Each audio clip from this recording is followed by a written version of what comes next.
হযরত ইউনূস আলাইহিস সালাম মাছে তারে গিলে ফেলে দিল। হতাশায় তিনি হার্ট ফেল করেন নাই। মাছের পেটের মধ্যে যদি কেউ চলে যায়, বেরিয়ে যাওয়ার জন্য কোনো ব্যাকডোর আছে নাকি? কোন পালাবার কোন রাস্তা আছে? মাছের পেটের জানালা দরজা আছে? কিছুই না। তিনি হতাশ হলেন না।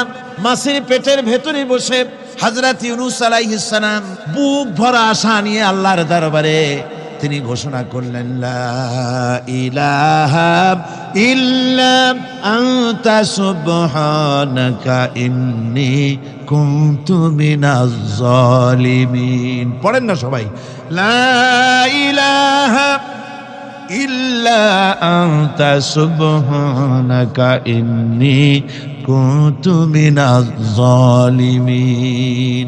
হযরত ইউনূস আলাইহিস সালাম বললেন, আল্লাহ তুমি ছাড়া কোনো ইলাহ নাই, তোমার পবিত্রতা ঘোষণা করছি, আমি জালিমদের অন্তর্ভুক্ত হয়ে গেছি। তিনি যখন চিল্লাচ্ছিলেন, মাছের পেটের ভিতরে বসে যখন কাতরুক্তি করতেছিলেন, আল্লাহ বুঝি তখন শোনেন নাই সে কথা? কি বলেন? আল্লাহ বুঝি তখন তন্দ্রায় বা নিদ্রায় ছিলেন?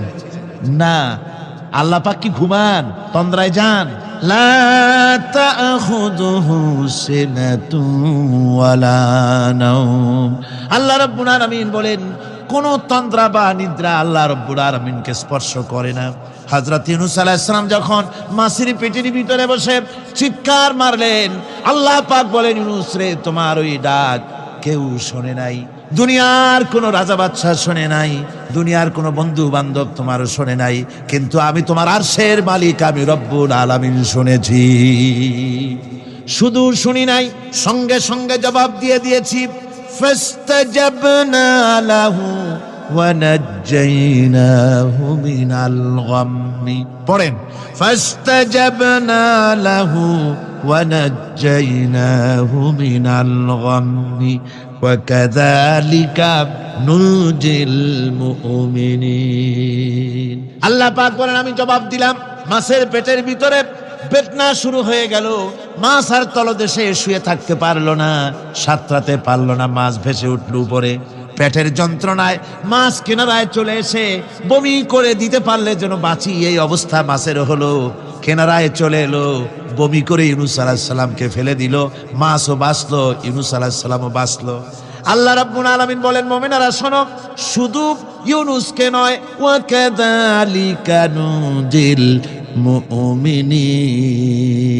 এইভাবে করে মুমিন বান্দারা যদি আমাকে ডাকে, আমার কাছে যদি হাত ফাইলায়, আমি আল্লাহ রব্বুল আলামিন মুমিনদের এভাবে মুক্ত করে দেই। আমার বন্ধুগণ, কোরআনে কারীমে রব্বুল আলামিন বলেন, ফাআনজালাল্লাহু সাকিনাতাহু আলাইহি ওয়া আইয়াদাহু বিজুনুদিন লাম তারাওহা। আল্লাহ পাক তার মনের মধ্যে গভীর প্রশান্তি এবং স্বস্তি দান করলেন, আর এমন সৈন্য দিয়ে সাহায্য করলেন যে সৈন্যদেরকে তোমরা দেখতে পাও না।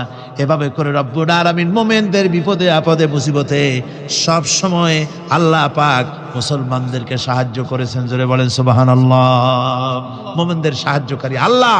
তাই ইসলামী আন্দোলনের সাথে যারা আছে, যারা কর্মী, যারা নেতা, যারা মুমিন, যারা ঈমানদার, মেঘের মতো প্রচন্ড কালো মেঘ হয়ে চতুর্দিক থেকে অন্ধকারের মতো সে এসেছে বিপদ, কোনো বিপদ না। আল্লাহ পাক সাহায্যকারী। কে সাহায্যকারী? জোরে বলেন, সাহায্যকারী কে? আল্লাহ সুবহানাহু ওয়া তাআলা, তিনি সাহায্যকারী। ভয় নাই। আল্লাহ পাকের উপর ঈমান আনলে পরে কলিজার ভিতরে দুর্জয় সাহসের সৃষ্টি হয়ে যায়। কোনো ভয় অন্তঃকরণে তার থাকে না। আল্লাহ পাক সাহায্য করেন। আর আল্লাহর উপরে ঈমান আনলে পরে রব্বুল আলামিন বলেছেন, ইয়া আইয়ুহাল্লাযীনা আমানু হাল আদুল্লুকুম আলা তিজারাতিন তুনজিকুম মিন আযাবিন আলীম। এমন একটা ব্যবসার কথা কি বলবো না যে ব্যবসায় তোমাদেরকে জাহান্নামের আযাব থেকে বাঁচায় দেবে। তার প্রথম কাজই হলো আল্লাহর প্রতি ঈমান আনা। ঈমান আনলে পরে এই সমস্ত গুণ তৈরি হয়ে যায়। আর ঈমানে সবচাইতে উপকৃত হয় সমাজের লোকেরা, রাষ্ট্রের লোকেরা, পরিবারের লোকেরা, দেশের মানুষ উপকৃত হয় মুমিনদের দিয়ে ঈমানের কারণে। তার কারণ হলো, একজন মুমিন, একজন ব্যক্তি যখন ঈমানদার হয়, মুমিন হয়ে যায়, আল্লাহর প্রতি যখন প্রগাঢ় বিশ্বাস তার এসে যায়, তখন সেই ব্যক্তি নৈতিকতার মান তার বেড়ে যায়। জোরে বলেন সুবহানাল্লাহ। নৈতিক চরিত্রের উপরে সে প্রতিষ্ঠিত হয়, সে মিথ্যা বলতে সাহস পায় না। মুমিন ব্যক্তি মিথ্যা বলতে সাহস পায়? পায় না। কেন পায় না? মিথ্যা বলতে সাহস পায় না, ঠকাতে সাহস পায় না, ওজনে কম দিতে সাহস পায় না, শয়তানি বদমাশি করতে সাহস পায় না। তার কারণ হলো আল্লাহ পাক বলে দিয়েছেন, মুমিন কোরআনের ভিতরে পড়েছে, ইয ইয়াতালাক্কাল মুতালাক্কিয়ানি আনিল ইয়ামিনি ওয়া আনিশ শিমালি কাঈদ। দুজন নিয়ন্ত্রণকারী ফেরেশতা তোমার ডানে এবং বামে বসে বসে তোমাকে নিয়ন্ত্রণ করছে, কোথায় যাও কি করো এই ফেরেশতারা বসে বসে সব দেখতেছে। মা ইয়ালফিযু মিন কাওলিন ইল্লা লাদাইহি রাকীবুন আতীদ। মানুষ এমন কোনো কথা বলে না যা ফেরেশতারা রেকর্ড না করে, সব রেকর্ড হয়ে যায়। তাই মুমিন ব্যক্তি দায়িত্বহীন কথা বলতে পারে না। মুমিন ব্যক্তির চরিত্র ভালো হয়ে যায়, সে যে কথা বলে বুঝে শুনে কথা বলে, সে যে ওয়াদা করে বুঝে শুনে ওয়াদা করে, যেহেতু সবকিছুর জবাব কিয়ামতে দিতে হবে। কোথায় দিতে হবে? কোথায় দিতে হবে? কিয়ামতে আল্লাহর দরবারে জবাব দিতে হবে। মহান আল্লাহ রাব্বুল আলামিন বলেছেন, ওয়ালাকাদ খালাকনাল ইনসানা ওয়া না'লামু মা তুওয়াসবিসু বিহি নাফসু। মানুষ সৃষ্টি করেছি আমি, তার অন্তঃকরণের ভিতরে ওয়াসওয়াসা কি হয় আমি জানি। এই জন্য মুমিনেরা মনের ভিতরে কোনো খারাপ কল্পনাও করতে পারে না। খারাপ কল্পনা করলেও তার হিসাব দেওয়া লাগবে আল্লাহর কাছে। কার কাছে? ওয়াইন তুবদু মিন আনফুসিকুম আও তুখফুহু ইউহাসিবুকুম বিহিল্লাহ। আল্লাহ বলেন, মনের মধ্যে যে সব কল্পনা করো তা প্রকাশ করো আর গোপন রাখো, ওইটার হিসাব নেব আমি আল্লাহ পাক। কিয়ামতের দিন আমার কাছে হিসাব দিতে হবে।